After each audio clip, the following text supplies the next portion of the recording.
Now students, let us discuss two important questions on Wheatstone Bridge. Okay. One question, first this 3.10, question number 3.10 of NCERT. I am doing the C part because I think there are two other parts, A and B. Those are simply based on the Wheatstone Bridge and Metre Bridge. That is not a problem. That's why I am straight away going to C part. In the C part of the question, it says, what happens if the galvanometer and cell are interchanged? If the galvanometer and cell are interchanged, okay, cell are interchanged at the balanced position of the bridge. It says, would the galvanometer show any current? Try to follow me. What does it say? It says, suppose we are, for the reference I have first kept this figure. Suppose your jockey is here. It is showing the balanced point. Okay, it resembles this figure.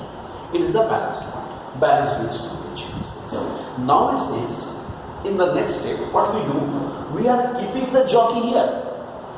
Follow me. Keeping the jockey here, keeping the balanced point at the same point there. What we are doing, simply we take this G here in the place of cell, and cell is brought to the position of G, galvanometer. It says, what will happen? Will the galvanometer show current or not? That means in simple way, we have to say whether in a Wheatstone Bridge, I am just explaining it in a simple way. It means simply says that if in the Wheatstone Bridge, galvanometer and the cell are interchanged at the balanced position, will the balanced position still be there? Okay, let us see here. Suppose initially it is resembling this figure, R1, R2, R3, R4. In between these two, here we can say in between these two terminals there is the galvanometer, here is the cell. Okay, here is the galvanometer and here is the cell. What will be the condition? This will be the condition. R1 by R2 is equal to R3 by R4. Simple. In the next step, what we are doing? We are taking this galvanometer in between these 2 points and the cell in between these 2 points. Look, interchanged. If it is balanced, it must be R2 by R4 is equal to R1 by R3. R2 by R4 is equal to R1 by R3. What does it become? It becomes same as the previous. It means in this case also it will be still balanced. Okay, that means in other words, at the balanced position of the bridge, cell and galvanometer may be interchanged. Cell and galvanometer may be interchanged. I hope you got. That means it's a very important outcome of the Metre Bridge. Okay. Now we are coming to another question. I just read this question. You can write down somewhere.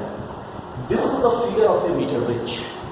Then another question. It's a problem, not of NCERT, some outside book, but this type of the questions are important. Suppose in a Metre Bridge, in this setup, we are all familiar with this setup. In the left gap, there is a resistance of 2 ohm, standard L. On the right side, unknown resistance X, and it shows a balance point. It is in the question, it shows a balance point at 40 centimeter from the 0 end. 40 centimeter from the 0 end. Then, this is the condition. Okay? Now, what will happen under this condition? You will say simply 2 by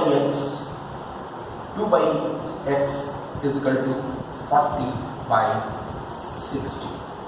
It is say 40 centimeter. Now, it is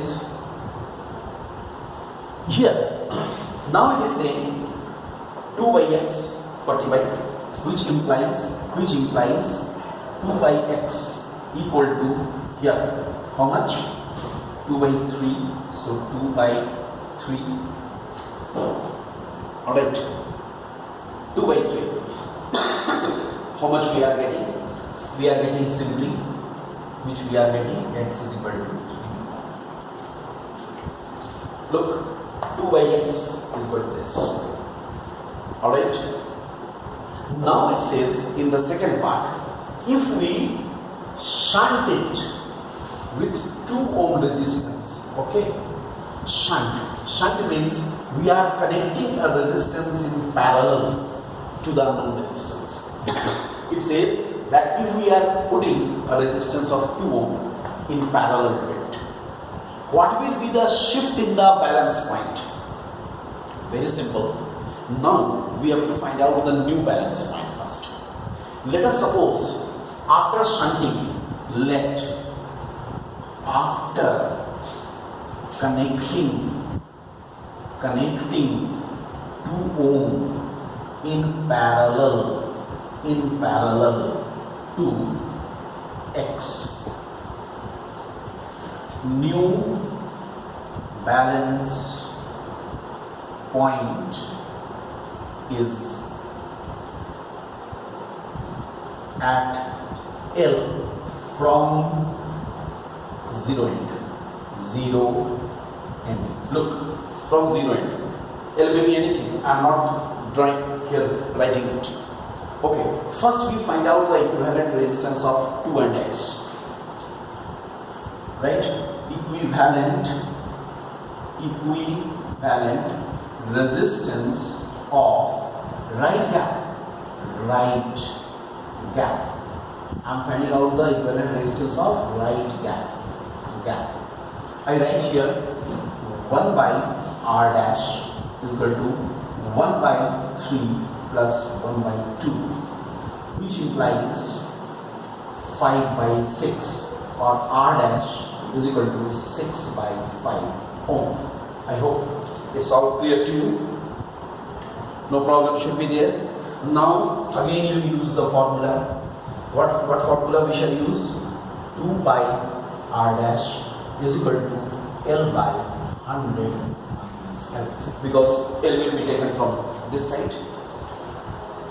Okay, now you find out which implies 2 by how much it will be? 6 into 5 should be equal to L by 100 minus L. Look, 2 by 6 by 5 is equal to this much. We can write it. Then how much it should be? It should be here. Look here. It should be 10, 2, it is 3, 5 by 3, 5 by 3. It will be 3L is equal to 500 minus 5L. That means how much you are getting? We are getting 8L is equal to 500. 8L is equal to 500. You can find out the value of L. You can find out the value of L, and we can find out the shift. So find out the value of L and you can check the answer. Shift is, answer is 22.5. I hope it will be coming. Whatever will be the answer coming out of it, from that this value will be subtracted. I think it will be 62.5. It should be 62.5. Then only the shift will be 22.5. 22.5 centimeter. Sorry, 22.5 centimeter. Try to follow it. Just you find out the value of L and find out the difference. I think L should be 62.5. You will check it. Okay.